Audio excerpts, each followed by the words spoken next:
Matthew chapter 26, verses 6 to 16. A woman anoints Jesus.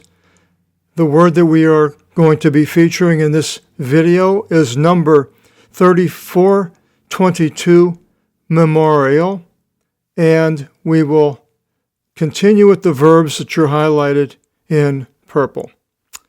It begins in verse 6, to the Isu genomenu in Vithania in Ikea Simonos to Lepru. Now, this is interesting because there's three different places where it mentions this story sort of occurring. It may have been different times, but there are commonalities in them that makes it on the confusing side. This one here is in the house of Simon the leper.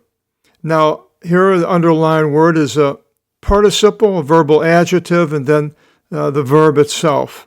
Bethany is fairly close to Jerusalem. And it continues in verse 7, Prosilthen avto geni alavastron miru. A woman came forward to him having ekonsa varitimu, having an alabaster flask. An alabaster is a fairly soft material that they can carve. They make all sorts of statues and things. Apparently they filled them up and put some type of a cork and seal in them. And so she had this vessel that was with very expensive perfume. Now, Simon the leper being there, being in his house, Jesus probably had healed him.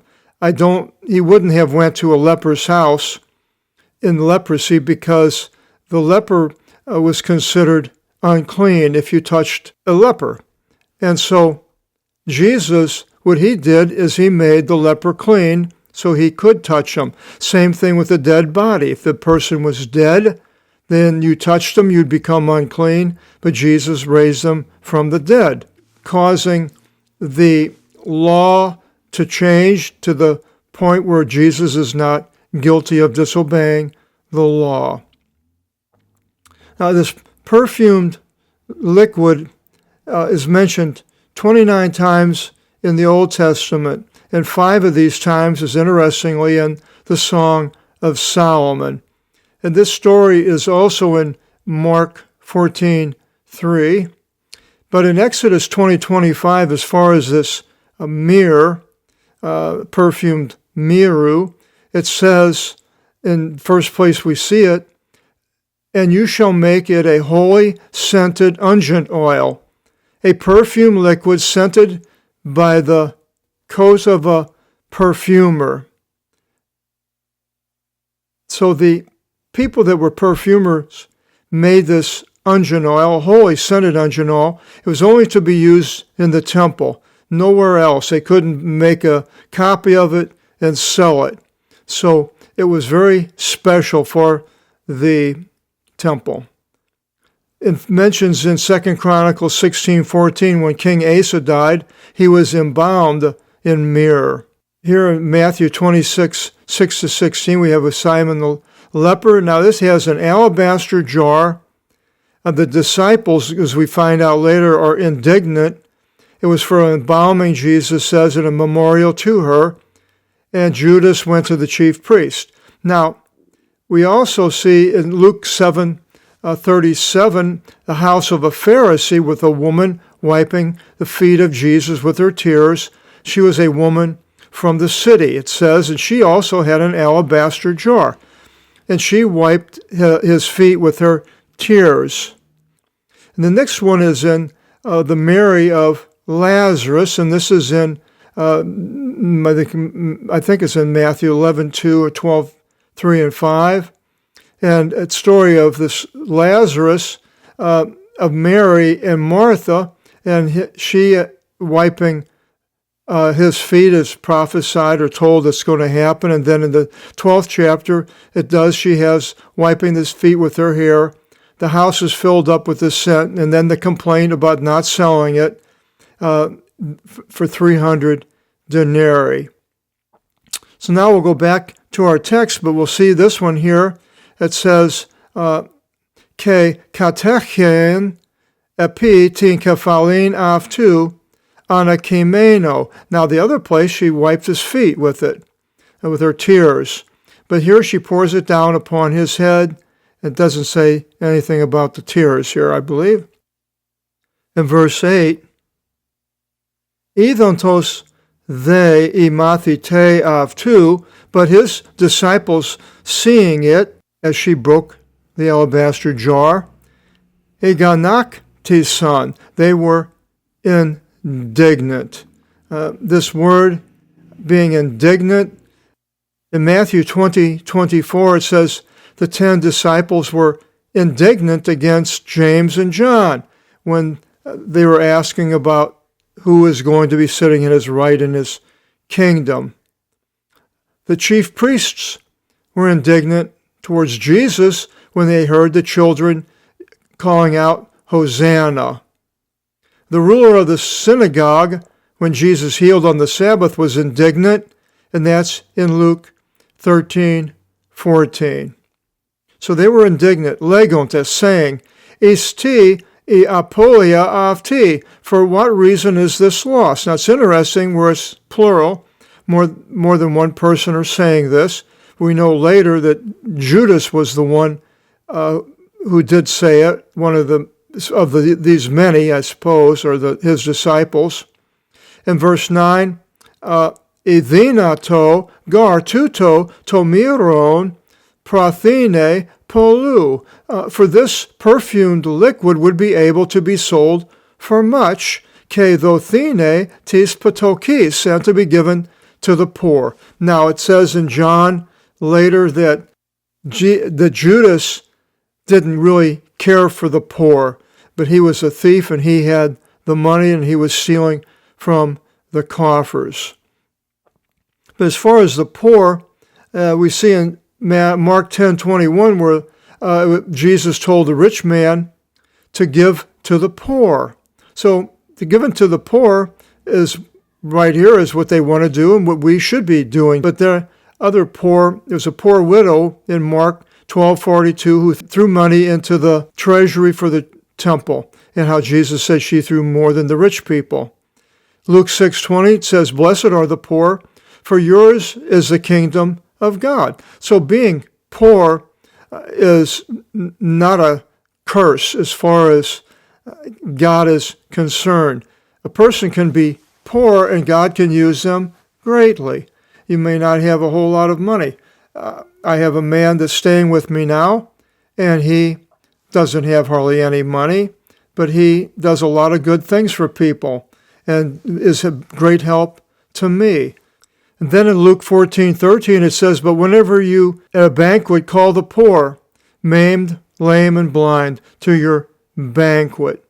So to call people that don't have everything, aren't rich, well taken care of, or have problems, physical problems. This is who Jesus is looking out for. And he says, and there was a certain poor man by name Lazarus who was laid at the gatehouse of one having sores, and that was at the rich man, the gate of the rich man, and then later he went to heaven and so forth. Galatians 2:10, it says, "Only that we should remember the poor, which even I was hurried to do this same thing." So helping the poor, very important. And then talks about the poor man coming into the church with filthy attire and the people not paying attention to him, but the rich man has all the money. They put their attention on that man. That's in James verses 2-6. In verse 10 it continues, "Gnos they Isus ipanavtis," but knowing Jesus said to them, "Ti kopus parekete ti ginaki." Why do you make troubles for this woman? The troubles. It's also is used in many places as toil, but toil has to do with work, and here it's not anything to do with work. They're just causing problems.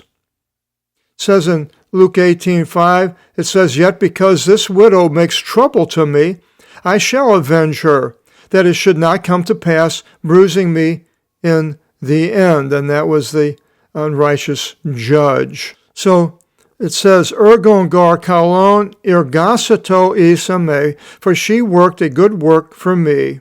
And then he says in verse 11, "Pantote gar tus potokus ekete methiavton," for at all times you have the poor with yourselves. There's always going to be poor people. "Ame they u pantote ekete," but me you do not have at all times. Verse 12, "Valusagar avti tomiron tuto epi tu somatos mu," for this woman laying this perfume liquid upon my body, prosto entafiase me epison, did so to embalm me.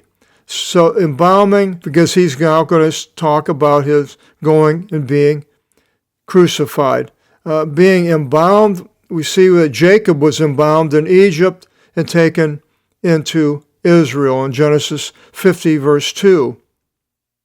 And then later in John 19:40, it says, "Then they took the body of Jesus and tied it with small pieces of cloth with the aromatics, as is the custom with the Jews to embalm." Small pieces of cloth. This brings up the Shroud of Turin, which is a historical fake. A lot of people think it's real, but it's not, because it's small pieces, it says. And then it mentions in John 26, Simon Peter comes following him, which would have been John, and he entered into the sepulchre and views the linen bands lying. So there were a bunch of pieces. And the scarf which was upon his head is not lying with the linen bands, but separate from them, being swathed in one place. So the Shroud of Turin has his face and everything, but the Bible obviously shows that this Shroud of Turin is a giant fake. People that believe that stuff, it's amazing. And then he continues and says, "Amen, lego imin, amen I say to you, opu ead kirikthi to evangelion tuto, in olo to cosmo, lalithisate ke o epison af ti ismenimosinon af tis." Whenever this good news should be proclaimed in the entire world, there will be spoken also what this woman did as a memorial of her. That's interesting, as I love this word, menimosinon, and why? Is because of this. The Akeptus mosaic in northern Israel, possibly 2nd century, where in this room, this mosaic lies, prosenican, dedicated by Akeptus, a woman, because it says which is feminine, filiotheos, friend of God, trapezon, this table, so there's a place for a table there, it has a gray spot, to God, Isu Christ, Jesus Christo, to God Jesus Christ, and then she has a menimonition, a memorial. And so this memorial for this woman, Akeptus, wouldn't it be something if it was the same woman? But now they've uncovered this about 20 years ago, and Israel wants to ship it to the United States, tear up this oldest church in history in the world, destroy it. This is what the Jews want to do today. Hopefully they don't pull that off, but we'll see. So this memorial, menimosinon, same exact word, of her. Then as far as menimosinon, the memorial, which is our key word, memorials, there are many of them in the Old Testament, the holidays, holiday feasts, Exodus 12:14. The phylacteries that they wore on their head and their arm, little boxes with scripture in it. Exodus 13:9. The scroll of the Bible, Exodus 17:14, as a memorial. 2 stones upon the shoulder piece of Aaron the high priest in Exodus 28:12. The oracle of judgment on the breast of Aaron the high priest in Exodus 28:29. He took a handful of fine flour and grabbed it for a scent, a pleasant aroma to put it on the fire in Leviticus 2:2. These memorials. A memorial of trumpets, Leviticus 23:24. A memorial, a sacrifice of jealousy in Numbers 5:15. The gold from the army that gave to the Levites, Numbers 31:54. The stones in the Jordan River, Joshua 4:7. All of these are memorials. The bread and the wine is a memorial of the death and resurrection of Jesus Christ. And continues then in 14, Tote porevthis is ton dodeka, then one of the 12 having gone, Olegomenos Iudas Iscariotes, being called Judas Iscariot, prostus archiaris, to the chief priests, Ipe ti thelete mi dhune, what do you want to give me, kago imin, paradhoso avton, and I will deliver him up to you. Eithe estison avto triaconta argioria, and they established to him 30 silver pieces. Ke apo tote aziti efkarian ina avton paradho. From then on he sought an opportune time that he should deliver him up. Judas, son of Simon Iscariot.